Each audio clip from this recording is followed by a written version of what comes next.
يعني أعتذر لجميع المتابعين لأني والله حبيت أنزل درس، كنت أريد أن أنزل درس يعني كي الجميع يستفاد لكن والله العظيم يعني هذا الحثالة القذر، الشخص الممسخ اللي يكذب فيا.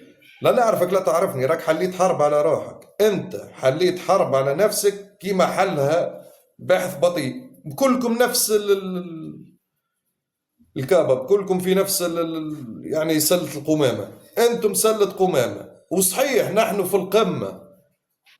انت نذل، انت يعني غدار، انت يعني خذيت العلم وعضيت لدين اللي تمدت لك. انت ما عندكش اصل، ما تجيش ليبي.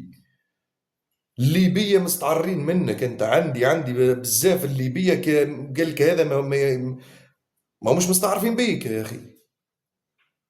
عندي صحابي ليبية وعندي صحابي باش يجوني وعندي صحابي يجوني. ما هو مش كيفك برجولي، كلمة كلمة كلمة رجال. ليش انت؟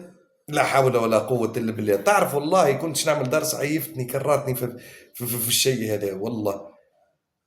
حول ولا قوة الا بالله وحسبي الله ونعم الوكيل فيك يا خويا. اذا انت راجل، اذا انت راجل، احلف. احلف اللي ناس سرقت لك، ولا اللي ناس دخلت لك نهار على قناتك، ولا انا نهار شفتك ولا نعرفك. حشوم عليك، حشوم عليك يا ممسخ، يا جرذ. انت جرذ. او عندنا الباحث البطيء سلحفات، وانت جرذ معلم رشدان. يلا، عذرا مرة أخرى للمتابعين، راح ننزل درس. والله كنت باش نعمل درس ميداني معناتها، كنت باش نطلع نفحص وهذا. والله ركب لي زوزين دم، قلت يلزمني نجاوب. وبالله فما أشخاص ما هم مازالوا ما يعرفوش حركة التخميس.